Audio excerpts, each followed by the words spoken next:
Hello dear all first PUC Commerce students.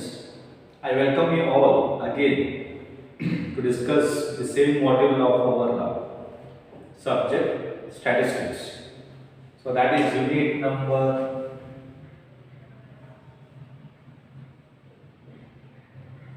5, analysis of univariate data. Because everywhere chapter is important because when we discuss so many formula, so many calculations in the same module, sometimes it happens after solving n number of problems, there is a possibility to forget the chapter. In which chapter or whatever problems I am doing, all these problems are from which chapter? So confusion because of number of calculations, correct? So again, this is our lecture number 12 class where we discuss the same practical problems on averages because we were dealing with the types of averages. In that, arithmetic mean is calculated, median is calculated, mode is calculated, geometric mean is also calculated. One more type of average, that is harmonic mean, correct? So almost all types of averages ಮೇಲೆ ನಾವು problem ಮಾಡಿದ್ದೇವೆ. Arithmetic ಮೀನ್ ಅಲ್ಲಿ ಮಾಡಿದ್ದೇವೆ, direct method ಅಲ್ಲಿ ಮಾಡಿದ್ದೇವೆ, step deviation method ಅಲ್ಲಿ ಮಾಡಿದ್ದೇವೆ, ungrouped data ಬಂದರೆ ಹೇಗೆ ಕ್ಯಾಲ್ಕುಲೇಟ್ ಮಾಡೋದು, ಗ್ರೂಪ್ಡ್ ಡೇಟಾ ಬಂದರೆ ಹೇಗೆ ಕ್ಯಾಲ್ಕುಲೇಟ್ ಮಾಡೋದು, ಮೀಡಿಯನ್ ಹೇಗೆ ಕ್ಯಾಲ್ಕುಲೇಟ್ ಮಾಡೋದು, ಮೋಡ್ ಹೇಗೆ ಕ್ಯಾಲ್ಕುಲೇಟ್ ಮಾಡೋದು, ಆಮೇಲೆ ಜಿಯೋಮೆಟ್ರಿಕ್ ಮೀನ್ ಹೇಗೆ ಕ್ಯಾಲ್ಕುಲೇಟ್ ಮಾಡೋದು, ಕಂಬೈನ್ಡ್ ಮೀನ್ ಹೇಗೆ ಕ್ಯಾಲ್ಕುಲೇಟ್ ಮಾಡೋದು, ಆಮೇಲೆ ಮಿಸ್ಸಿಂಗ್ ಫ್ರೀಕ್ವೆನ್ಸಿ ಮೀಡಿಯನ್ ಮತ್ತೆ ಅರಿಥಮೆಟಿಕ್ ಮೀನ್ ಕೊಟ್ಟಾಗ ಹೇಗೆ ಕ್ಯಾಲ್ಕುಲೇಟ್ ಮಾಡೋದು, ಆಮೇಲೆ ಕೆಲವೊಂದು ಸಣ್ಣ ಪ್ರಾಬ್ಲಮ್ಸ್ ಅಲ್ಲಿ ರಾಂಗ್ ಕ್ಯಾಲ್ಕುಲೇಷನ್ ಆಗಿರುತ್ತೆ, ಅರಿಥಮೆಟಿಕ್ ಮೀನು ನಾವು ಅದನ್ನು ಕರೆಕ್ಟಾಗಿ ಕ್ಯಾಲ್ಕುಲೇಟ್ ಮಾಡಬೇಕು. ಸೊ ಇಷ್ಟೆಲ್ಲ ನಾವು ಡಿಸ್ಕಸ್ ಮಾಡಿದ್ದೇವೆ ಹಿಂದಿನ ಕ್ಲಾಸ್ಗಳಲ್ಲಿ. ಸೊ ಇವತ್ತಿನ ಕ್ಲಾಸಲ್ಲಿ ನಾವು last type of average discuss ಮಾಡೋಣ, that is harmonic mean.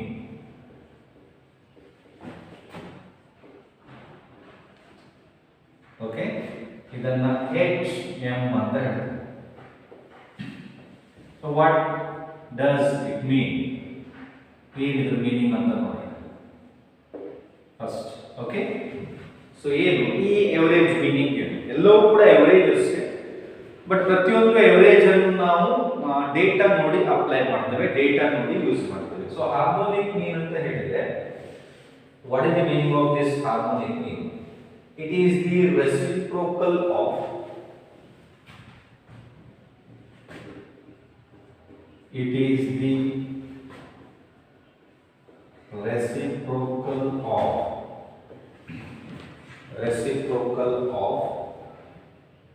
the arithmetic mean of the reciprocal of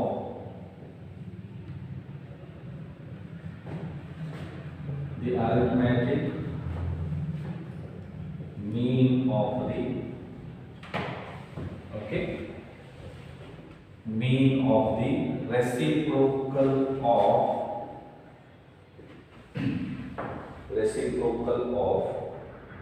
the set of observations, the set of observations. ಇದು ಎಲ್ಲ ಕಡೆ ಇರಬೇಕು. ಯಾವ ಎವರೇಜ್ ನೀವು ಅಪ್ಲೈ ಮಾಡೋದಿದ್ರು, ಮೀನ್ ಇರ್ಬೋದು, ಮೀಡಿಯನ್ ಇರ್ಬೋದು, ಮೋಡ್ ಇರ್ಬೋದು, ಜಿಯೋಮೆಟ್ರಿಕ್ ಮೀನ್ ಇರ್ಬೋದು, ಹಾರ್ಮೋನಿಕ್ ಮೀನ್ ಇರ್ಬೋದು, ಯಾವ ಎವರೇಜ್ ಅಪ್ಲೈ ಮಾಡೋದಿದ್ರು ಕೂಡ whatever averages, types of averages you may think of calculating, but we need set of observations. ಅದಕ್ಕೆ ಎಲ್ಲ ಕ್ಲಾಸ್ಗಳನ್ನು ನಾನು ಹೇಳಿದ್ದೇನೆ, ರಾ ಫ್ಯಾಕ್ಟ್ಸ್ ಇರಬೇಕು. ಡೇಟಾ ಇದ್ದಾಗಷ್ಟೇ ನಮಗೆ ಔಟ್ಪುಟ್ ಸಿಗುತ್ತೆ. ಡೇಟಾ ಇಲ್ಲ ಅಂತ ಹೇಳಿದ್ರೆ ಯಾವ ಸ್ಟ್ಯಾಟಿಸ್ಟಿಕಲ್ ಟೂಲ್ ಅನ್ನು ಕೂಡ ಅಪ್ಲೈ ಮಾಡ್ಲಿಕ್ಕೆ ಆಗೋದಿಲ್ಲ. ಯಾವುದೇ ಸ್ಟ್ಯಾಟಿಸ್ಟಿಕಲ್ ಟೂಲ್ ಅಪ್ಲೈ ಮಾಡಬೇಕಂತ ಹೇಳಿದ್ರು, ಅರಿಥಮೆಟಿಕ್ ಮೀನ್ ಇರ್ಬೋದು, ಮೀಡಿಯನ್, ಮೋಡ್, ಜಿಯೋಮೆಟ್ರಿಕ್ ಮೀನ್, ಹಾರ್ಮೋನಿಕ್ ಮೀನ್, ಯಾವ ಸ್ಟ್ಯಾಟಿಸ್ಟಿಕಲ್ ಟೂಲ್ ಅಪ್ಲೈ ಮಾಡೋದಿದ್ರು ನಮಗೆ ಸೆಟ್ ಆಫ್ ಅಬ್ಸರ್ವೇಷನ್ಸ್ ಇರಬೇಕು, ಡೇಟಾ ಇರಬೇಕು. ಇಲ್ಲಿದ್ರೆ ನಾವು ಕ್ಯಾಲ್ಕುಲೇಟ್ ಮಾಡಲಿಕ್ಕೆ ಆಗೋದಿಲ್ಲ. ಇದು ನಮ್ಗೆ ಗೊತ್ತಿರುವಂಥದ್ದು. ಯಾಕಂತ ಹೇಳಿದ್ರೆ ಎಲ್ಲ ಪ್ರಾಬ್ಲಮ್ಸ್ ಅನ್ನ ನಾವು ಡಿಸ್ಕಸ್ ಮಾಡಿದ್ದೇವೆ. ಎಲ್ಲ ಪ್ರಾಬ್ಲಮ್ಸ್ ಅಲ್ಲಿ ಅವರು ಡೇಟಾ ಕೊಟ್ಟಿದ್ದಾರೆ. ಡೇಟಾ ಕೊಟ್ಟಿರೋದ್ರಿಂದ ನಾವು ಕ್ಯಾಲ್ಕುಲೇಷನ್ಸ್ ಮಾಡ್ತೇವೆ. Okay, so we take the meaning of this. What is this type of average? Harmonic mean. It is the reciprocal of the arithmetic mean of the reciprocal of the set of observations. It is the reciprocal of the reciprocal ಅಂತ ಗೊತ್ತಿರಬಹುದು ನಿಮಗೆ. ಹೇಗೆ ನಾವು 1 by x 1 by x1 1 by x2 ಹೀಗೆ ಬರೀತೀವೋ ಇದನ್ನ reciprocal ಅಂತ ಹೇಳ್ತಾರೆ. Reciprocal of the arithmetic mean of the reciprocal of the set of observation. ಈ meaning ಗೊತ್ತಾಗಬೇಕಂತ ಹೇಳಿದ್ರೆ ನಾವು ಹಾರ್ಮೋನಿಕ್ ಮೀನ್ ಹೇಗೆ ಕ್ಯಾಲ್ಕುಲೇಟ್ ಮಾಡ್ತಾರೆ ಅಂತ ಫಾರ್ಮುಲಾ ಬರ್ಬೇಕು.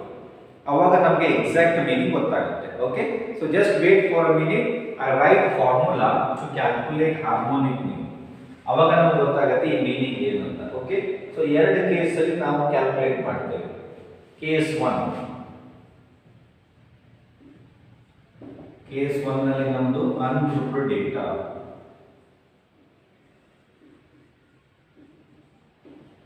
ಅನ್ಗ್ರೂಪ್ಡ್ ಡೇಟಾ ಇಲ್ಲಿ ಹೇಗೆ ಕ್ಯಾಲ್ಕುಲೇಟ್ ಮಾಡ್ತಾರೆ? Harmonic mean is equal to n divided by summation 1 divided by x. Summation into bracket 1 divided by x. It is the reciprocal of the arithmetic mean of the reciprocal of the set of observations. Set of observations.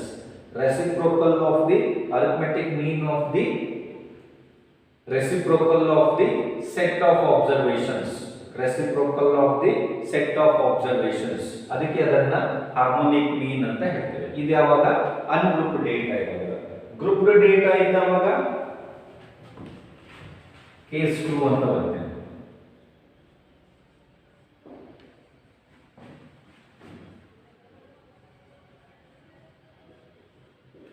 Group data ಇದ್ದಾಗ ಏನಾಗುತ್ತೆ?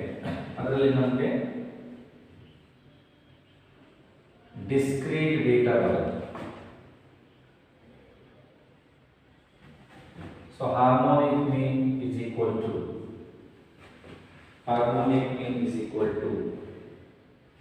n divided by summation f divided by x. So n ಅಂತ ಹೇಳಿದ್ರೆ summation f. ಎಲ್ಲ frequency total ಮಾಡಿದ್ರೆ capital n ಆಗ್ತದೆ. summation f ಅದನ್ನ ನಾವು capital n ಅಂತ ಹೇಳ್ತೇವೆ. Divided by summation f divided by x.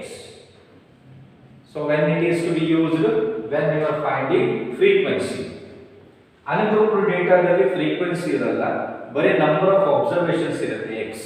ಅವಾಗ reciprocal of the arithmetic mean of the reciprocal of the set of observation.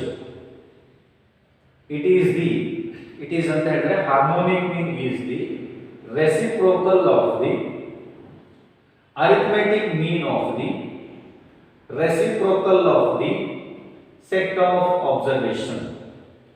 So ಈ formula ನೋಡಿದಾಗ ಗೊತ್ತಾಗುತ್ತೆ ಈ ಮೀನಿಂಗ್ ಏನು ಅಂತ. ಇಲ್ಲಿಯೂ ಕೂಡ ಫ್ರೀಕ್ವೆನ್ಸಿ ಇದೆ, ಆಮೇಲೆ ಫಾರ್ಮುಲಾ ಡಿಸ್ಕ್ರೀಟ್ ಡೇಟಾಗೆ ಏನಾಗುತ್ತೆ ಅಂತ. ಕಂಟಿನ್ಯೂಸ್ ಡೇಟಾ ಬಂದರೆ ಕಂಟಿನ್ಯೂಸ್ ಡೇಟಾ ಬಂದರೂ ಕೂಡ ಇದೇ formula. Okay, harmonic mean is equal to n divided by summation f divided by x. Same formula even for continuous data. So this is about harmonic mean. So try to remember the meaning as well as formula. Okay, so ಇದರ ಮೇಲೆ ನಾವೇನು ಮಾಡೋಣ, ಈಗ ಒಂದೆರಡು problems ಅನ್ನು ಮಾಡೋಣ, ನಿಮಗೆ ಗೊತ್ತಾಗುತ್ತೆ. ಸೊ ಎಕ್ಸರ್ಸೈಸ್ ಪ್ರಾಬ್ಲಮ್ಸ್ ಕೊಡ್ತೇನೆ, ಸಿಂಪಲ್ ಕ್ಯಾಲ್ಕುಲೇಷನ್ ಇದೆ. Okay, exercise problem number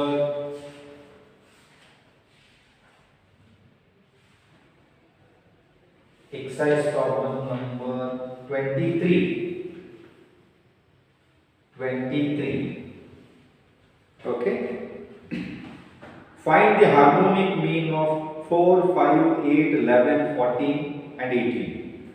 Find the harmonic mean of 4, 5, 8, 11, 14, 18.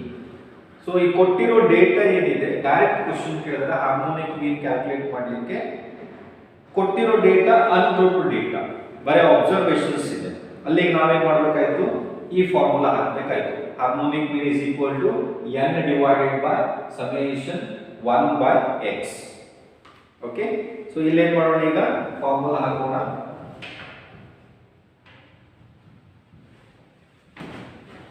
So ಇದನ್ನು ರನ್ ಮಾಡ್ತಾನೆ hoping that you have noted in your notebook. So notebook ಅಲ್ಲಿ ಇದನ್ನ ಬರ್ಕೋಬೇಕು, ಮೀನಿಂಗ್ ಬರ್ಕೋಬೇಕು, ಆಮೇಲೆ ಫಾರ್ಮುಲಾ ಬರ್ಕೋಬೇಕು. ಯಾಕಂತ ಹೇಳಿದ್ರೆ ಎಲ್ಲಾ ಟೈಪ್ ಎವರೇಜ್ ಇರಬಹುದು, ಯಾವ ಟೈಪ್ ಎವರೇಜ್ ಕೊಟ್ಟರು ಕೂಡ ಡೇಟಾನ ನೋಡಿಕೊಂಡು ನಾವು ಫಾರ್ಮುಲಾ ಅಪ್ಲೈ ಮಾಡಬೇಕು. ಓಕೆ, ಸೊ ಯಾವ ಡೇಟಾ ಕೊಟ್ಟಿದ್ದಾರೆ, ಅನ್ಗ್ರೂಪ್ಡ್ ಡೇಟಾ ಕೊಟ್ಟರೆ ಏನು ಫಾರ್ಮುಲಾ, ಗ್ರೂಪ್ಡ್ ಡೇಟಾ ಕೊಟ್ಟರೆ ಏನು ಫಾರ್ಮುಲಾ. ಸೊ ಫಾರ್ಮುಲಾ ಕರೆಕ್ಟ್ ಆಗಿ ನೀವು ಅಪ್ಲೈ ಮಾಡಿದ್ರೆ ಈಸಿಯಾಗಿ ಕ್ಯಾಲ್ಕುಲೇಟ್ ಮಾಡಬಹುದು. ಓಕೆ, ಇದೆಷ್ಟು ಪ್ರಾಬ್ಲಮ್ ನಂಬರ್ 23. ಸೊ ಸೊಲ್ಯೂಷನ್ ಅಂತ ಬರೀತೇನೆ. ಸೊ ಡೈರೆಕ್ಟ್ ಕ್ವೆಶ್ಚನ್ ಕೇಳಿದ್ದಾರೆ, ಕ್ಯಾಲ್ಕುಲೇಟ್ ಹಾರ್ಮೋನಿಕ್ ಮೀನ್ ಅಂತ ಹೇಳಿದ್ದಾರೆ. Calculation of harmonic mean. Okay, bracket ಅಲ್ಲಿ ಇಟ್ಟಿದ್ದಾರೆ h m.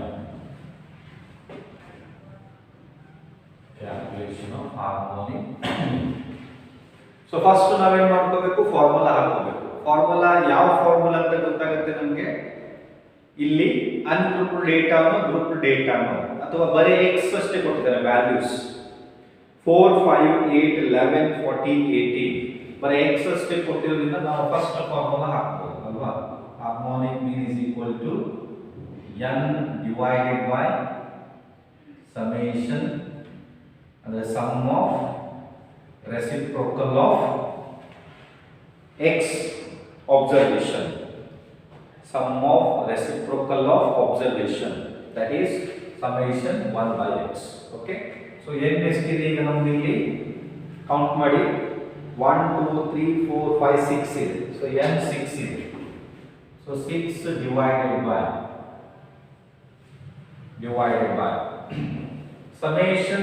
summation ಅಂತ ಹೇಳಿದ್ರೆ ಯಾವಾಗಲೂ ಟೋಟಲ್ ಸಮ್ ಅಂತ ಹೇಳ್ತಾರೆ, SUM. ಯಾವುದರ ಸಮ್ 1 divided by x ಅಂದ್ರೆ ರೆಸಿಪ್ರೋಕಲ್ ಆಫ್ ಅಬ್ಸರ್ವೇಷನ್ಸ್. ಯಾವ್ಯಾವ ಅಬ್ಸರ್ವೇಷನ್ಸ್ ಇದೆ, 4 ಇದೆ, 5 ಇದೆ, 8 ಇದೆ, 11 ಇದೆ, 14 ಇದೆ, 18 ಇದೆ. ಇವೆಲ್ಲ ರೆಸಿಪ್ರೋಕಲ್ ಮಾಡಿ ಸಮ್ ತೆಗೆದ್ರೆ, ಅಗ್ರಿಗೇಟ್ ತೆಗೆದ್ರೆ ಅದು ನಮಗೆ ಸಮೇಷನ್ 1 by x ಆಗುತ್ತೆ. ಸೊ ಇದನ್ನ ಹೇಗೆ ಬರೆಯೋದು ನಾವು, 1 by ಎಷ್ಟಿದೆ 4 plus 1 by 5 plus, okay, let us write correctly, 1 by 4 plus 1 by 5 plus 1 by 8 plus 1 by 11 plus 1 by 14 plus 1 by 18. Okay, 1 by 18. Further we simplify, 6 divided by 1 by 4 ಎಷ್ಟು ಬರುತ್ತೆ, 1 by 4 ಅಂತ ಹೇಳಿದ್ರೆ 0.25 plus 1 by 5 ಅಂತ ಹೇಳಿದ್ರೆ ಎಷ್ಟು ಬರುತ್ತೆ, calculate ಮಾಡಬೇಕು, 0.20. 1 by 8 ಮಾಡಿದ್ರೆ ಕ್ಯಾಲ್ಕುಲೇಟ್ ಮಾಡಿ, 1 by 8 0.125. ಓಕೆ, ಪ್ಲಸ್ 1 by 11 ಮಾಡಿದ್ರೆ 0.090. ಪ್ಲಸ್ 1/14 ಮಾಡಿದ್ರೆ 0.07 ಪ್ಲಸ್ 1/18 ಮಾಡಿದ್ರೆ 0.05. ಓಕೆ, ಸೊ ಫರ್ದರ್ ಸಿಂಪ್ಲಿಫೈ ಮಾಡಿದ್ರೆ 6 ಡಿವೈಡೆಡ್ ಬೈ ಎಲ್ಲ ಆಡ್ ಮಾಡಬೇಕು 0.25 plus 0.20 plus 0.125 plus 0.090 plus 0.07 plus 0.05 ಎಷ್ಟು ಬರುತ್ತೆ ಇದು 0.785 which is equal to 6 divided by 0.785 we get 7.64.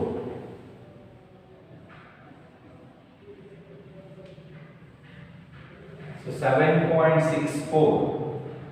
Okay, so that is what our answer where we calculated harmonic mean for ungrouped data. So ಎಲ್ಲ reciprocal ಮಾಡ್ಕೋಬೇಕು. ಕೊಟ್ಟಿರೋ observations ಇದ್ದು total observations 6 ಇದೆ. ಉಳಿದೆಲ್ಲ values observation individual ಆಗಿ reciprocal ಮಾಡ್ಕೋಬೇಕು. Summation ತೆಗೆದಿದ್ದೇವೆ. Okay, summation 0.785 ಬಂತು. So 6 divided by 0.785 we are getting 7.64 average harmonic mean. So ಇದು ಒಂದು ಟೈಪ್ ಪ್ರಾಬ್ಲಮ್. ಯಾವಾಗ ಇದು ungrouped data ಗೊತ್ತಾಗುವಾಗ. Okay, so hoping that it is clear to you. ಗೊತ್ತಾಗಿದೆ ಅಂತ ತಿಳ್ಕೊಳ್ತೇನೆ. ಅದರ ನೆಕ್ಸ್ಟ್ ಪ್ರಾಬ್ಲಮ್ ನೋಡೋಣ.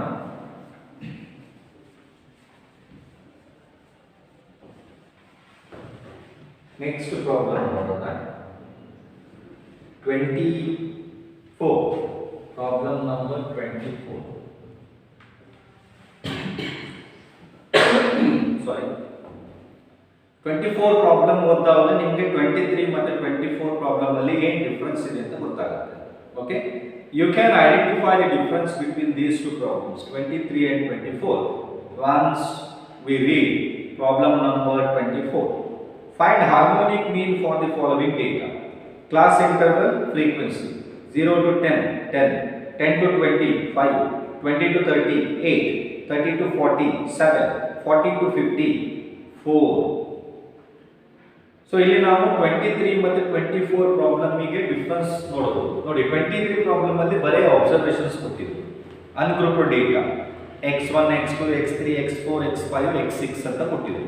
ಅದಕ್ಕೆ ನಾವು ಯಾವ ಫಾರ್ಮುಲಾ ಹಾಕಿದ್ವಿ, n divided by summation 1 by x.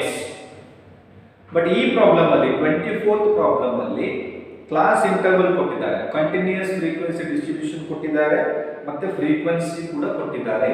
So ಇದು ಕೊಟ್ಟವಾಗ ಹಾರ್ಮೋನಿಕ್ ಮೀನ್ ಅನ್ನು ಹೇಗೆ ಕ್ಯಾಲ್ಕುಲೇಟ್ ಮಾಡೋದು? ಸೊ ಫಸ್ಟ್ ನಾವು ಫಾರ್ಮುಲಾ ಹಾಕೋಣ. Solution calculation of harmonic mean.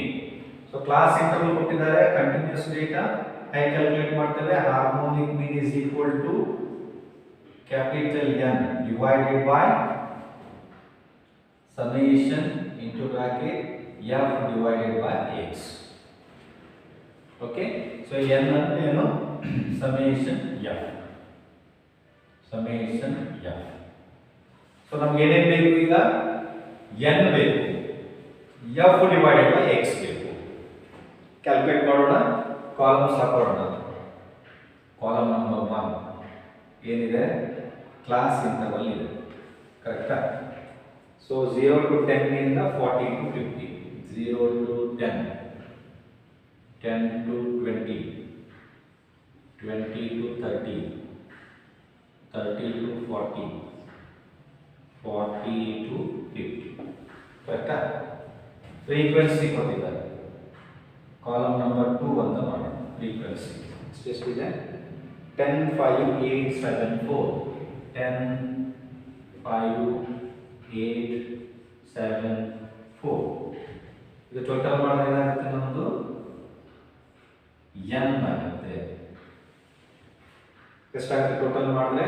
10 plus 5 15, 15 plus 8 23, 23 plus 7 30, 30 plus 4 34, N N ಬೇಕಿತ್ತು ನಾವು ಕ್ಯಾಲ್ಕುಲೇಟ್ ಮಾಡಿದ್ದೇವೆ, ಅದನ್ನೇ ಸಮೇಷನ್ ಎಫ್ ಅಂತ ಹೇಳ್ತೇವೆ.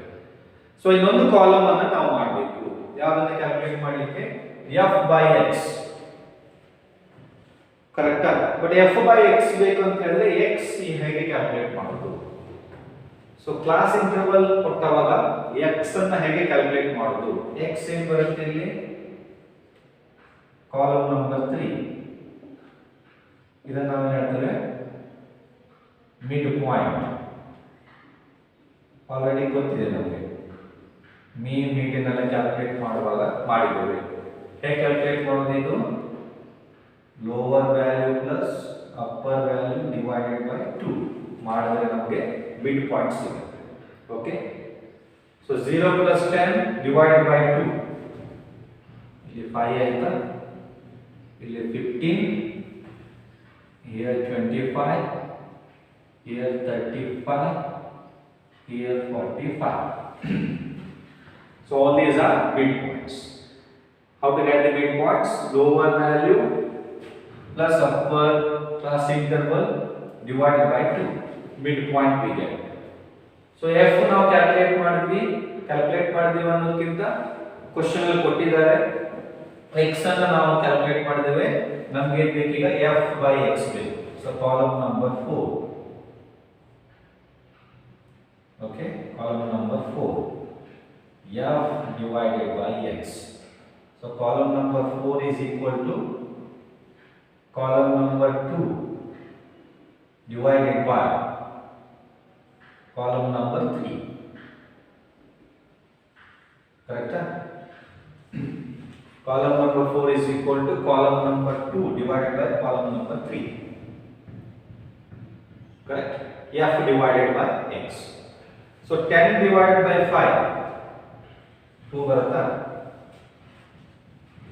5 divided by 15, 5 divided by 15 is ಬರುತ್ತೆ 0.33. Okay, 8 by 25, 8 divided by 25 is ಬರುತ್ತೆ 0.32. 7 divided by 35, 7 divided by 35, 0.20. Okay, 4 divided by 45, 4 divided by 45, 0.08. So what is this total? Summation f divided by x is equal to, summation f divided by x is equal to 2.93. 2.93.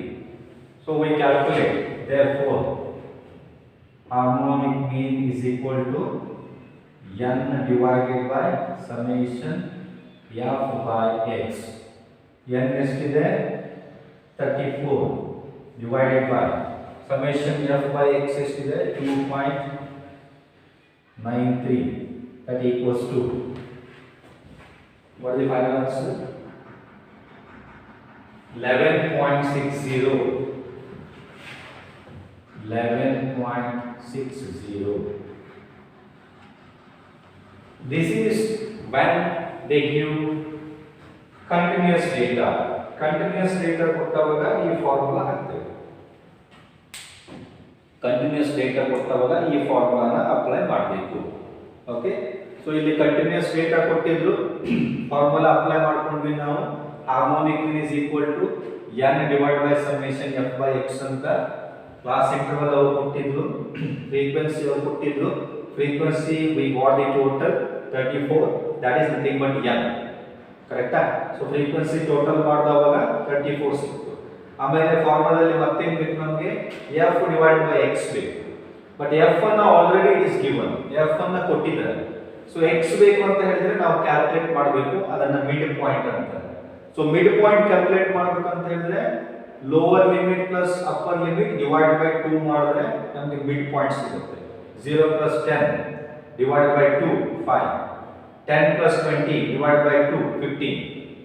20 plus 30 divided by 2, 25. 30 plus 40 divided by 2, 35. 40 plus 50 divided by 2, 45. So so we have F as well as X ಎರಡು ಸಿಕ್ತು. Last ನಾವೇನು ಮಾಡ್ಬೋದು, F ಮತ್ತು X ಅನ್ನು calculate ಮಾಡ್ಬೋದು. F divided by X ಅದನ್ನು column number 4 ಅಂತಿದೆ. F ಅಂದ್ರೆ ಯಾವ ಕಾಲಮ್ ಅಲ್ಲಿ ಇದೆ, ಕಾಲಮ್ ನಂಬರ್ 2. ಎಕ್ಸ್ ಅಂದ್ರೆ ಯಾವ ಕಾಲಮ್ ಅಲ್ಲಿ ಇದೆ, column number 3. Okay, so F by X ಮಾಡಿದಾಗ ನಮಗೆ 2.93 ಬಂತು. ಸೊ ಅದನ್ನ ಮೇನ್ ಫಾರ್ಮುಲಾದಲ್ಲಿ ಅಪ್ಲೈ ಮಾಡಿದ್ದೇವೆ. ಎವರೇಜ್ ಕ್ಯಾಲ್ಕುಲೇಟ್ ಮಾಡಲಿಕ್ಕೆ ಹಾರ್ಮೋನಿಕ್ ಮೀನ್ 11.60 ಬಂತು. ಓಕೆ, ಸೊ ಎರಡು ಪ್ರಾಬ್ಲಮ್ ಡಿಫರೆನ್ಸ್ ಗೊತ್ತಾಗುತ್ತೆ ನಿಮಗೆ. ಫಸ್ಟ್ ಪ್ರಾಬ್ಲಮ್ ಅಲ್ಲಿ ಬರೀ ಅಬ್ಸರ್ವೇಷನ್ಸ್ ಕೊಟ್ಟಿದ್ರು, ಫ್ರೀಕ್ವೆನ್ಸಿ ಇಲ್ಲ ಇತ್ತು.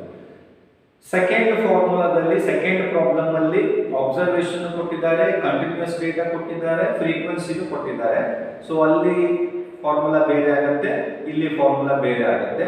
But all together we are calculating harmonic mean depending upon the data given. So ಅದಕ್ಕೆ ಎಲ್ಲಾ ಕಡೆ ನಾನು ಹೇಳೋದು, ಡೇಟಾ ಏನು ಕೊಟ್ಟಿರ್ತಾರೋ ಅದನ್ನ ನೋಡಿ ನಾವು ಫಾರ್ಮುಲಾ ಹಾಕಬೇಕಾಗುತ್ತೆ. ಸೊ ಮೊದಲೇ ಫಾರ್ಮುಲಾ ಬರ್ಕೊಂಡು ಕ್ಯಾಲ್ಕುಲೇಟ್ ಮಾಡಲಿಕ್ಕೆ ಆಗೋದಿಲ್ಲ. Okay, so this is about harmonic mean. ಇದೇ ಎರಡು ಟೈಪ್ ಅಲ್ಲಿ ಪ್ರಾಬ್ಲಮ್ ಕೇಳ್ತಾರೆ ನಿಮಗೆ. ಕಂಟಿನ್ಯೂಸ್ ಡೇಟಾ ಅಂದ್ರೆ 5 ಮಾರ್ಕ್ಸ್ ಕೇಳಬಹುದು. ಕೆಲವು ಶಾರ್ಟ್ ಕ್ವಶನ್ಸ್ ಬರುತ್ತೆ 2 ಮಾರ್ಕ್ಸಿಗೆ. ಫೈಂಡ್ ಜಿಯೋಮೆಟ್ರಿಕ್ ಮೀನ್ ಅಂತ ಕೊಡ್ತಾರೆ. ಕೆಲವೊಮ್ಮೆ ಫೈಂಡ್ ಹಾರ್ಮೋನಿಕ್ ಮೀನ್ ಆಫ್ 1 2 3 ಅಂತ ಕೊಡ್ಬೋದು, ಹೀಗೆ 2 ಮಾರ್ಕ್ಸ್. ಬಟ್ ಈ ಟೈಪ್ ಪ್ರಾಬ್ಲಮ್ ಕೇಳಿದ್ರೆ ಅದು 5 ಮಾರ್ಕ್ಸಿಗೆ ಬರುತ್ತೆ. Okay, so this is about harmonic mean. So just work out the problems. Same nature with the problem. ಅದರಲ್ಲಿ ಮತ್ತೇನು ಡಿಫರೆಂಟ್ ಪ್ರಾಬ್ಲಮ್ ಬರಬಹುದು. ಓಕೆ, ಆಮೇಲೆ ಒಂದು ಲಾಸ್ಟ್ ಕಾನ್ಸೆಪ್ಟ್ ಇದೆ ಇಲ್ಲಿ, ರಿಲೇಶನ್ಶಿಪ್ ಬಿಟ್ವೀನ್. ಬರೀತೇನೆ, you can see relationship between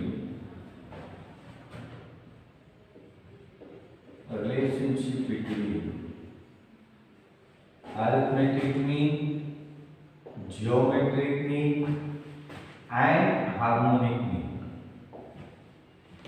Relationship between arithmetic mean, geometric mean and harmonic mean. So what is the relationship? Relationship, they say that arithmetic mean is always greater than or equal to geometric mean, which is always greater than or equal to harmonic mean. Okay, ಇದರ ಮೇಲೆ ಕೆಲವೊಮ್ಮೆ ಒಂದು 2 marks ಗೆ question ಕೊಡಬಹುದು. ಹೇಗೆ 2 marks question direct ಅವರೇ ಕೇಳ್ತಾರೆ. Find arithmetic mean is greater than geometric mean, greater than harmonic mean, or find arithmetic mean is equal to geometric mean, equal to harmonic mean ಅಂತ ಕೇಳ್ತಾರೆ. ಸೊ ಹಾಗೆ ಕೇಳಿದವಾಗ ನಾವೇ ಒಂದು ನಂಬರ್ಸ್ ತಗೊಳ್ಳೋಣ. ಈಗ ಎಕ್ಸಾಂಪಲ್ ತಗೊಳ್ಳೋಣ. Okay,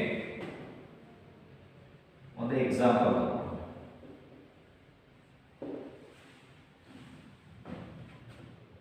find arithmetic mean is greater than or equal to geometric mean, which is greater than or equal to harmonic mean for the given data. So now an example. Okay, so data is 2 and 4. ಅದು ಹೀಗೆ ಬರುತ್ತಾನೆ 2 4. Okay, 2 marks ಕೊಡಬಹುದು. ಏನಂತ, find arithmetic mean is greater than or equal to geometric mean, greater than or equal to harmonic mean for the given data. ಏನ್ data ಕೊಟ್ಟಿದ್ದಾರೆ, 2 and 4 ಕೊಟ್ಟಿದ್ದಾರೆ. Okay, so 3 column ಮಾಡೋಣ. Arithmetic mean,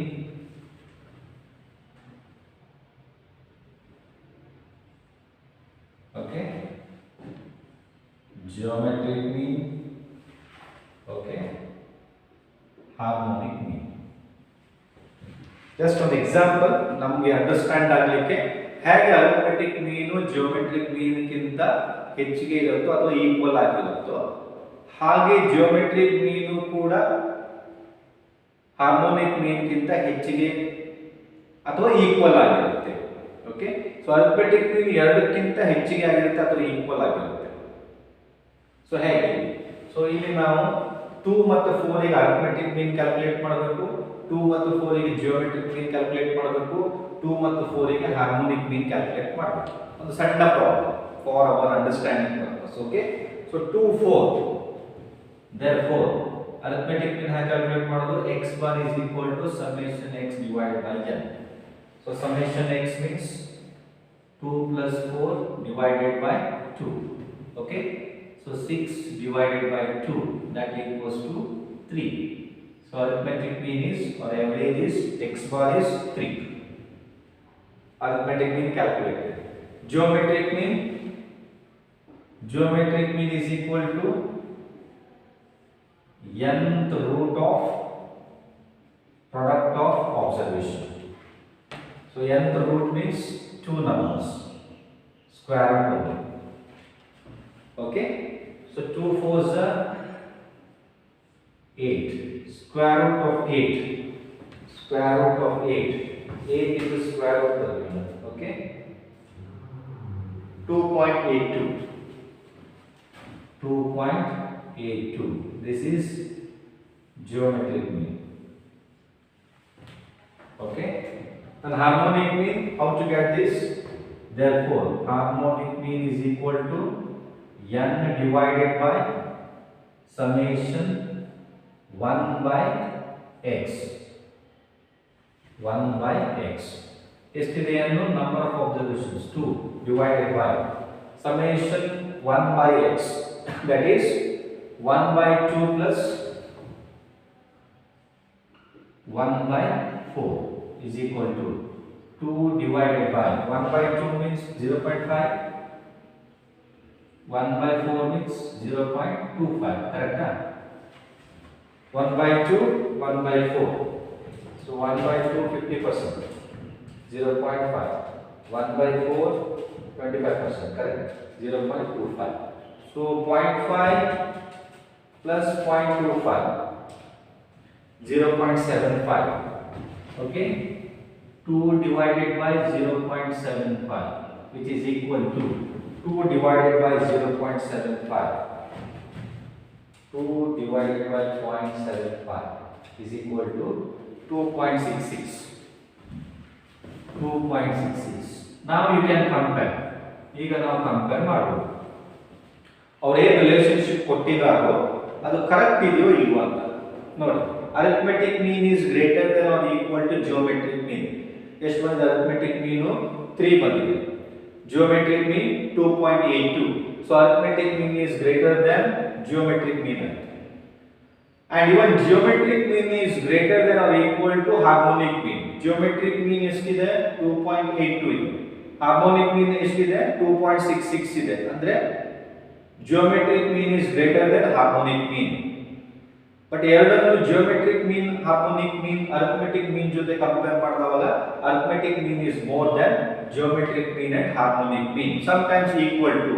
so that is what the relationship between arithmetic mean, geometric mean and harmonic mean. ಇದನ್ನ ಕೆಲವೊಮ್ಮೆ ಇಲ್ಲ 2 marks ಗೆ ಅಥವಾ ಕೆಲವೊಮ್ಮೆ 5 ಮಾರ್ಕ್ಸ್ ಗೆ ಕೇಳಬಹುದು, ಒಂದು 2-3 ಸಂಖ್ಯೆ ಕೊಟ್ಟು ಕೇಳಬಹುದು. okay, so this is how the relationship between arithmetic mean, geometric mean and harmonic mean. okay, ಆಮೇಲೆ ಇಲ್ಲಿ ನಾನು ಒಂದು ಪಾಯಿಂಟ್ ಅನ್ನು ಹೇಳಿದ್ದೇನೆ, ಕರೆಕ್ಟ್ ಆಗಿ ನೆನಪಿಟ್ಕೊಳ್ಳಿ. ಇಲ್ಲಿ 2 ವ್ಯಾಲ್ಯೂಸ್ ಅಥವಾ 3 ವ್ಯಾಲ್ಯೂಸ್ ಕೊಟ್ರೆ ನೀವು ಜಿಯೋಮೆಟ್ರಿಕ್ ಮೀನ್ ಈ ಫಾರ್ಮುಲಾ ಹಾಕಿ ಕ್ಯಾಲ್ಕುಲೇಟ್ ಮಾಡಬಹುದು, ಯಾಕಂದ್ರೆ ರೂಟ್ ಮತ್ತೆ ಕ್ಯೂಬ್ ಅನ್ನು ಮಾಡಬಹುದು. ಓಕೆ, ಬಟ್ ಇಲ್ಲೊಂದು 5 ಡೇಟಾ ಕೊಟ್ಬಿಟ್ರೆ, ನಂಬರ್ಸ್ ಕೊಟ್ಬಿಟ್ರೆ ಅವಾಗ ನೀವು ಈ ಫಾರ್ಮುಲಾ ಕಷ್ಟ ಆಗುತ್ತೆ. ಇನ್ನೊಂದು ಫಾರ್ಮುಲಾ ನಮಗೆ ಗೊತ್ತಿದೆ.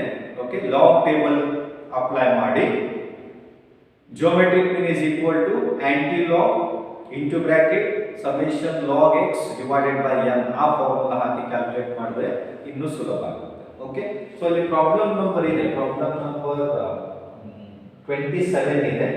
For the values 1, 2, 8 and 16 show that arithmetic mean is greater than geometric mean, which is greater than harmonic mean. So ಇದನ್ನ ನೀವು ಕ್ಯಾಲ್ಕುಲೇಟ್ ಮಾಡಬಹುದು. 1, 2, 8 ಮತ್ತೆ 16 ಇದೆ. arithmetic mean ಕ್ಯಾಲ್ಕುಲೇಟ್ ಮಾಡಿ, ಜಿಯೋಮೆಟ್ರಿಕ್ ಮೀನ್ ಕ್ಯಾಲ್ಕುಲೇಟ್ ಮಾಡಿ ಆಮೇಲೆ ಹಾರ್ಮೋನಿಕ್ ಮೀನ್ ಅನ್ನು ಕ್ಯಾಲ್ಕುಲೇಟ್ ಮಾಡಬಹುದು. ಸಿಂಪಲ್ ಪ್ರಾಬ್ಲಮ್ ಇದೆ, so that you can calculate. Okay, so ಅದಾದ್ಮೇಲೆ ಉಳಿದ ಎರಡು ಪ್ರಾಬ್ಲಮ್ ಇದೆ. Problem number 25, 26. 25, 26 ಎರಡು ಪ್ರಾಬ್ಲಮ್ ಕೂಡ ಹಾರ್ಮೋನಿಕ್ ಮೀನ್ ಇದೆ. ಅಲ್ಲಿ ಎಕ್ಸ್ ಕೊಟ್ಟಿದ್ದಾರೆ, ನಂಬರ್ ಆಫ್ ಅಬ್ಸರ್ವೇಷನ್ಸ್. ಒಂದು 5 minutes, 6 minutes, 8 minutes, 9 minutes, 12 minutes.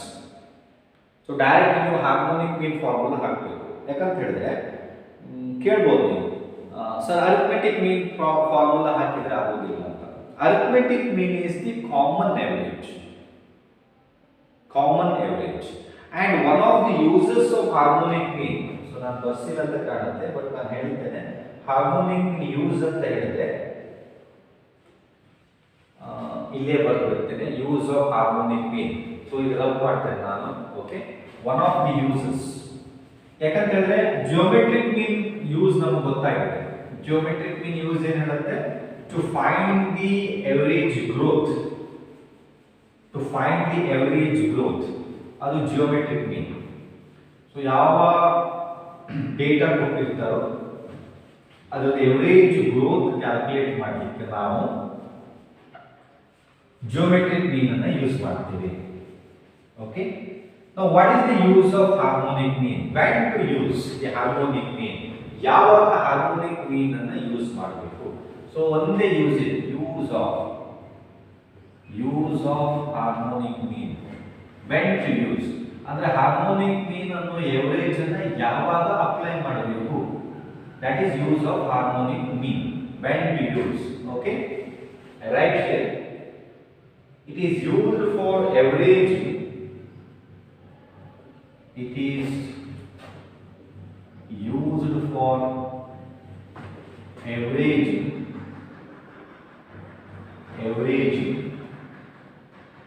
different rates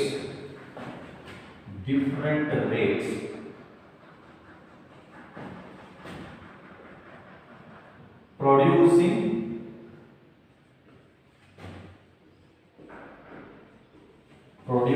equal effect.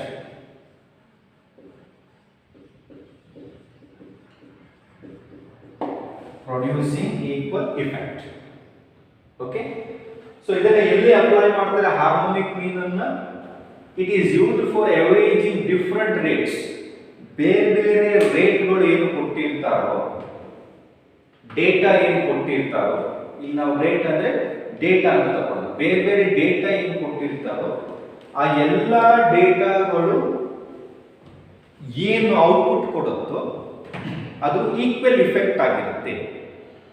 ಅವಾಗ ನಾವು ಹಾರ್ಮೋನಿಕ್ ಮೀನ್ ಅನ್ನು ಯೂಸ್ ಮಾಡಬೇಕು. ಅದಕ್ಕೆ ನಾನು ಹೇಳಿದೆ ಪ್ರಾಬ್ಲಮ್ ನಂಬರ್ ಲಾಸ್ಟ್ 25 ಮತ್ತು 26 ಮತ್ತು 26 ಪ್ರಾಬ್ಲಮಿಗೆ ಯಾಕೆ ಹಾರ್ಮೋನಿಕ್ ಮೀನ್ ಎವರೇಜ್ ಅನ್ನೇ ಅಪ್ಲೈ ಮಾಡಬೇಕಂತ ಹೇಳಿದ್ರೆ, because of this reason. Harmonic mean is used for averaging different rates producing equal effect. ಬೇರೆ ಬೇರೆ ಡೇಟಾಗಳು ಒಂದೇ ಅಬ್ಸರ್ವೇಷನ್ ಡೇಟಾ ಬೇರೆ ಬೇರೆ ಇರುತ್ತೆ, ಬಟ್ ಅವ್ರು ಏನು ಔಟ್ಪುಟ್ ಕೊಡ್ತಾರೋ ಆ ಡೇಟಾ ಏನು ಔಟ್ಪುಟ್ ಕೊಡುತ್ತೋ ಅವೆಲ್ಲ ಈಕ್ವಲ್ ಇಫೆಕ್ಟ್. ಅಂದರೆ ಎಲ್ಲ ಡೇಟಾಗೂ ಕೂಡ ಇಫೆಕ್ಟ್ ಈಕ್ವಲ್ ಆಗಿರುತ್ತೆ, ಪ್ರೊಡ್ಯೂಸಿಂಗ್ ಈಕ್ವಲ್ ಇಫೆಕ್ಟ್. ಅದಕ್ಕೆ ಈ ಪ್ರಾಬ್ಲಮ್ ನೋಡಿ 25th. In a factory, a unit of work is completed by A in 5 minutes. ನೋಡಿ, ಇವೆಲ್ಲ ಒಂದೇ ಡೇಟಾ, ಒಂದು ವರ್ಕಿಗೆ ಸಂಬಂಧಪಟ್ಟಿದ್ದು ಅಲ್ವಾ? So all these are the data confined to a particular work. But ಆ ಫ್ಯಾಕ್ಟ್ರಿಯಲ್ಲಿ ಏನು ಮಾಡಿದ್ದಾರೆ, ಎ ಅನ್ನುವರು ವರ್ಕ್ ಅನ್ನ ಕಂಪ್ಲೀಟ್ ಮಾಡಿದ್ದಾರೆ 5 ಮಿನಿಟ್ಸ್ ಅಲ್ಲಿ, ಬಿ ಅನ್ನುವರು 6 ಮಿನಿಟ್ಸ್ ಅಲ್ಲಿ ಮಾಡಿದ್ದಾರೆ, ಸಿ ಅನ್ನೋ ವರ್ಕರು 8 ಮಿನಿಟ್ಸ್ ಅಲ್ಲಿ ಮಾಡಿದ್ದಾರೆ, ಡಿ ಅನ್ನೋ ವರ್ಕರು 9 ಮಿನಿಟ್ಸ್ ಅಲ್ಲಿ ಮಾಡಿದ್ದಾರೆ, ಇ ಅನ್ನೋ ವರ್ಕರು 12 ಮಿನಿಟ್ಸ್ ಅಲ್ಲಿ ಮಾಡಿದ್ದಾರೆ. Find the average time to complete the unit of work. Find the average time. So ಇಷ್ಟೆಲ್ಲ ಟೈಮ್ ತಗೊಂಡಿದ್ದಾರೆ. ಒಬ್ರು 5 ಮಿನಿಟ್ಸು, ಒಬ್ರು 6 ಮಿನಿಟ್ಸು, ಒಬ್ರು 8 ಮಿನಿಟ್ಸು. ವರ್ಕ್ ಒಂದೇ ಆದರೂ ಕೂಡ ಟೈಮ್ ಬೇರೆ ಬೇರೆ ತಗೊಂಡಿದ್ದಾರೆ. ಫಾರ್ ಎಕ್ಸಾಂಪಲ್, ಇದೇ ನಾನಿಲ್ಲಿ ಆ್ಯಡ್ ಮಾಡ್ತೀನಿ ಸ್ವಲ್ಪ. ಇದು ನಮ್ಮ ಫ್ಯಾಕ್ಟ್ರಿ ಅಂತ ತಗೊಂಡ್ರೆ ಇಲ್ಲಿ ನಾವು ಒಂದು ವರ್ಕ್ ಕೊಟ್ಟಿದ್ದೇವೆ. ಏನು ಬರ್ಕೊಟ್ಟಿದ್ದೇನೆ, ಒಂದು ಪೆನ್ ಅನ್ನು ನಾವು ಪ್ರೊಡಕ್ಷನ್ ಮಾಡ್ತಾ ಇದ್ದೇವೆ ಈ ಫ್ಯಾಕ್ಟರಿಯಲ್ಲಿ. ಆ ಪೆನ್ನಿಗೆ ಕ್ಯಾಪ್ ರೆಡಿ ಮಾಡಬೇಕು, ಪೆನ್ನಿದು ಟಾಪ್ ಅನ್ನು ರೆಡಿ ಮಾಡಬೇಕು. ಸೊ ಇದು ನಾನು ಯಾರ್ಯಾರಿಗೆ ಹೇಳಿದ್ದೇನೆ, ಎ ಹೇಳಿದ್ದೇನೆ, ಬಿ ಹೇಳಿದ್ದೇನೆ, ಸಿ ಹೇಳಿದ್ದೇನೆ, ಡಿ ಹೇಳಿದ್ದೇನೆ, ಇ ಹೇಳಿದ್ದೇನೆ. ಸೊ ಆಮೇಲೆ ನನಗೆ ಗೊತ್ತಾಯಿತು ಎ 5 ನಿಮಿಷದಲ್ಲಿ ಮಾಡಿದ್ದಾರೆ, ಬಿ 6 ನಿಮಿಷದಲ್ಲಿ ಮಾಡಿದ್ದಾರೆ, ಒಂದೇ ಕೆಲಸ, ಸೇಮ್ ಕೆಲಸ. C 8 minutes, D 9 minutes and E 12 minutes. ಹೀಗೆ ಒಂದೇ ವರ್ಕಿಗೆ ಬೇರೆ ಬೇರೆ ವರ್ಕರು ಬೇರೆ ಬೇರೆ ಟೈಮ್ ತಗೊಳ್ತಾ ಇದ್ದಾರೆ ಅಂತ ಹೇಳಿದ್ರೆ, of course meaning is different rates producing equal effect ಅಲ್ವಾ. ಟೈಮ್ ಬೇರೆ ಬೇರೆ ತಗೊಂಡಿದ್ದಾರೆ but producing equal effect, but ಅವರು ಪ್ರೊಡ್ಯೂಸ್ ಮಾಡ್ತಾ ಇರೋದು same effect, same output. So ಆ ನೇಚರ್ನ ನೋಡಿಕೊಂಡು ನಾವು ಅಲ್ಲಿ ಹಾರ್ಮೋನಿಕ್ ಮೀನ್ ಅನ್ನು ಕ್ಯಾಲ್ಕುಲೇಟ್ ಮಾಡಬೇಕು. ಇವೆಲ್ಲವೂ ಕೂಡ ಸೇಮ್ ರೇಟ್ಸ್, ಅಂದರೆ ಒಂದೇ ಫ್ಯಾಕ್ಟ್ರಿದು ಡಿಫ್ರೆಂಟ್ ರೇಟ್ಸ್, ಬೇರೆ ಬೇರೆ ಟೈಮ್ ತಗೊಂಡಿದ್ದಾರೆ, ಬೇರೆ ಬೇರೆ ಟೈಮ್ ಡಿಫ್ರೆಂಟ್ ಟೈಮ್ಸ್ ತಗೊಂಡಿದ್ದಾರೆ, ಬಟ್ ಪ್ರೊಡಕ್ಷನ್ ಮಾಡ್ತಾ ಇರೋದು ಒಂದೇ. ಪ್ರೊಡಕ್ಷನ್ ಏನು ಮಾಡ್ತಾ ಇದ್ದಾರೆ, ಪೆನ್ ಕ್ಯಾಪ್ ಅನ್ನ ರೆಡಿ ಮಾಡೋದು, ಪೆನ್ ಟಾಪ್ ಅನ್ನ ರೆಡಿ ಮಾಡೋದು.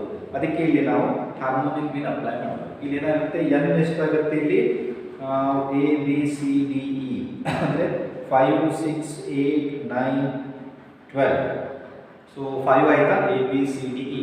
N is equal to 5 workers are there. Okay, divided by summation 1 by x ಅಂದ್ರೆ 1 by 5 plus 1 by 6 plus 1 by 8 plus 1 by 9 plus 1 by 12. ಅದನ್ನ ನೀವು ಸಿಂಪ್ಲಿಫೈ ಮಾಡಿದ್ರೆ ನಿಮಗೆ ಹಾರ್ಮೋನಿಕ್ ಮೀನ್ ಸಿಗುತ್ತೆ. ಇದು ಪ್ರಾಬ್ಲಮ್ ನಂಬರ್ 25, ನೀವೇ ಕ್ಯಾಲ್ಕುಲೇಟ್ ಮಾಡಬಹುದು. ಪ್ರಾಬ್ಲಮ್ ನಂಬರ್ 26 ಅಲ್ಲಿ a cyclist covers his first 2 miles at a speed of 2 miles per hour, another 2 miles at 4 miles per hour, and last 2 miles at 3 miles per hour. Find the average speed for entire journey. ನೋಡಿ, ಬೇರೆ ಬೇರೆ miles ಅನ್ನ reach ಆಗ್ಲಿಕ್ಕೆ ಅವರು ಬೇರೆ ಬೇರೆ, correct. A cyclist covers his first 2 miles at a speed of 5 miles per hour, another 2 miles at 4 miles per hour, and the last 2 miles at 3 miles per hour. ಅಲ್ವಾ, ಒಬ್ಬ ಸೈಕ್ಲಿಸ್ಟ್ ಮೈಲ್ಸ್ ಅನ್ನ cover ಮಾಡ್ತಾ ಇದ್ದಾರೆ. So ಆ miles ಅನ್ನ cover ಮಾಡುವಾಗ ಬೇರೆ ಬೇರೆ ಟೈಮ್ ಅನ್ನು ತಗೊಂಡಿದ್ದಾರೆ, but different rates producing equal effect. Ultimate result equal ಆಗಿರುತ್ತೆ, ಈಕ್ವಲ್ ಇಫೆಕ್ಟ್ ಕೊಡುವಂಥದ್ದಾಗಿರುತ್ತೆ. ಇಲ್ಲಿಯೂ ಕೂಡ ನಾವೇನು ಮಾಡಬೇಕು, ಹಾರ್ಮೋನಿಕ್ ಮೀನ್ ಅನ್ನ ಕ್ಯಾಲ್ಕುಲೇಟ್ ಮಾಡಬೇಕು. ಓಕೆ, ಸೊ ಲಾಸ್ಟ್ ಪ್ರಾಬ್ಲಮ್ ಕೂಡ ನೀವು ಕ್ಯಾಲ್ಕುಲೇಟ್ ಮಾಡಬಹುದು. 3 ಪ್ರಾಬ್ಲಮ್ ಹಾರ್ಮೋನಿಕ್ ಮೀನ್ ಮೇಲೆ ಇದೆ. So hoping that you can calculate. So with this I conclude types of averages, not the module. ಇಲ್ಲಿಗೆ ನಾನು ಟೈಪ್ಸ್ ಆಫ್ ಎವರೇಜಸ್ ಅನ್ನ ಕನ್ಕ್ಲೂಡ್ ಮಾಡ್ತೇನೆ. ಅಂದ್ರೆ ಅರಿಥಮೆಟಿಕ್ ಮೀನ್, ಇವೆಲ್ಲ measures of central tendency. So measures of central tendency ಅಲ್ಲಿ ಎವರೇಜಸ್ ಬರುತ್ತೆ. ಎವರೇಜಸ್ ಅಲ್ಲಿ 5 ಟೈಪ್ಸ್: ಅರಿಥಮೆಟಿಕ್ ಮೀನ್, median, mode, geometric ಮೀನ್, harmonic mean. So ಎಲ್ಲ ಎವರೇಜ್ಗಳ ಮೇಲೆ ನಾವು ಪ್ರಾಬ್ಲಮ್ಸ್ ಅನ್ನ ಕ್ಯಾಲ್ಕುಲೇಟ್ ಮಾಡಿದ್ದೇವೆ. ನೆಕ್ಸ್ಟ್ ನಮ್ಮ ಕಾನ್ಸೆಪ್ಟ್ ಬರೋದು ಇದೇ ಮಾಡ್ಯೂಲಲ್ಲಿ, ಅನಾಲಿಸಿಸ್ ಆಫ್ ಯೂನಿವೇರಿಯೇಟ್ ಡೇಟಾ. ಅಲ್ಲಿ ನಾವು partition values, measurement of dispersion ಅಂತ ಹೇಳ್ತೇವೆ. ಅಂದ್ರೆ ಪಾರ್ಟಿಷನ್ ವ್ಯಾಲ್ಯೂಸ್ ಕ್ಯಾಲ್ಕುಲೇಟ್ ಮಾಡ್ತೀವಿ. ಕೊಟ್ಟಿರೋ ಡೇಟಾನ ಪಾರ್ಟ್ ಮಾಡ್ತಾವಾಗ ಮಿಡಲ್ ವ್ಯಾಲ್ಯೂ ಅಂತ ಹೇಳ್ತೇವೆ. ಪಾರ್ಟಿಷನ್ ವ್ಯಾಲ್ಯೂಸ್ ಏನು ಬರುತ್ತೆ? ಪಾರ್ಟಿಷನ್ ಅಂತ ಹೇಳಿದ್ರೆ ನಾವು ಕೆಲವೊಮ್ಮೆ ಒಂದು ಇಡೀ ವರ್ಷದ ಡೇಟಾನ ಕ್ವಾರ್ಟರ್ಲಿ ಡೇಟಾ ಆಗಿ ಡಿವೈಡ್ ಮಾಡ್ತೇವೆ, ಅದನ್ನು ನಾವು ಪಾರ್ಟಿಷನ್ ಅಂತ ಹೇಳ್ತೇವೆ. ಅಥವಾ 10th ವ್ಯಾಲ್ಯೂ ಡಿಸೈಲ್ಸ್ ಆಗಿ ಡಿವೈಡ್ ಮಾಡ್ತೇವೆ, ಅದನ್ನು ನಾವು ಡಿಸೈಲ್ಸ್ ಅಂತ ಹೇಳ್ತೇವೆ, ಒಂದು ಪಾರ್ಟಿಷನ್. ಅಥವಾ ಪರ್ಸೆಂಟೈಲ್ ಅಲ್ಲಿ ಡಿವೈಡ್ ಮಾಡ್ತೇವೆ, ಅದನ್ನು ನಾವು ಪರ್ಸೆಂಟೈಲ್ಸ್ ಅಂತ ಹೇಳ್ತೇವೆ. ಸೊ ಅವೆಲ್ಲ ಪಾರ್ಟಿಷನ್ ವ್ಯಾಲ್ಯೂಸ್. ಆ ಪಾರ್ಟಿಷನ್ ವ್ಯಾಲ್ಯೂಸ್ ಕೊಟ್ಟಿರೋ ಯೂನಿವೇರಿಯೇಟ್ ಡೇಟಾಗೆ ಹೇಗೆ ಕ್ಯಾಲ್ಕುಲೇಟ್ ಮಾಡೋದು, ಸೊ ಅವೆಲ್ಲವನ್ನು ನಾವು ನೆಕ್ಸ್ಟ್ ಕ್ಲಾಸ್ ಅಲ್ಲಿ ಡಿಸ್ಕಸ್ ಮಾಡೋಣ. ಸೊ ನೆಕ್ಸ್ಟ್ ಕ್ಲಾಸ್ ಅಲ್ಲಿ ನಮ್ಮ ಕಾನ್ಸೆಪ್ಟ್ ಇರೋದು ಮೆಜರ್ಮೆಂಟ್ ಆಫ್ ಪಾರ್ಟಿಷನ್ ವ್ಯಾಲ್ಯೂಸ್, ಅಥವಾ ಅದನ್ನ ಮೆಜರ್ಮೆಂಟ್ ಆಫ್ ಪೊಸಿಷನ್ ವ್ಯಾಲ್ಯೂಸ್ ಅಂತ ಹೇಳ್ತಾರೆ. ಸೊ ಅಲ್ಲಿ ನಾವು ಮೀಡಿಯನ್ ಅಂತ ಬರುತ್ತೆ, ಕ್ವಾರ್ಟೈಲ್ಸ್ ಅಂತ ಬರುತ್ತೆ, ಡಿಸೈಲ್ಸ್ ಅಂತ ಬರುತ್ತೆ, ಪರ್ಸೆಂಟೈಲ್ಸ್ ಅಂತ ಬರುತ್ತೆ. ಸೊ ಎಲ್ಲದರ ಮೇಲೂ ಪ್ರಾಬ್ಲಮ್ ಅನ್ನು ಡಿಸ್ಕಸ್ ಮಾಡೋಣ, ಮೀನಿಂಗ್ ಕೂಡ ನಾನು ಕೊಡ್ತೇನೆ. ಸೊ ಅದನ್ನು ನಾವು ನೆಕ್ಸ್ಟ್ ಕ್ಲಾಸ್ ಅಲ್ಲಿ ಡಿಸ್ಕಸ್ ಮಾಡೋಣ. ಸೊ ಇಲ್ಲಿ ಕರೆಕ್ಟ್ ಆಗಿ ನೀವು ಇಟ್ಕೋಬೇಕು, arithmetic mean, median, mode, geometric mean and harmonic mean. Okay, so with this I conclude today's class. So further we discuss in our next classes. Okay, so I thank you one and all.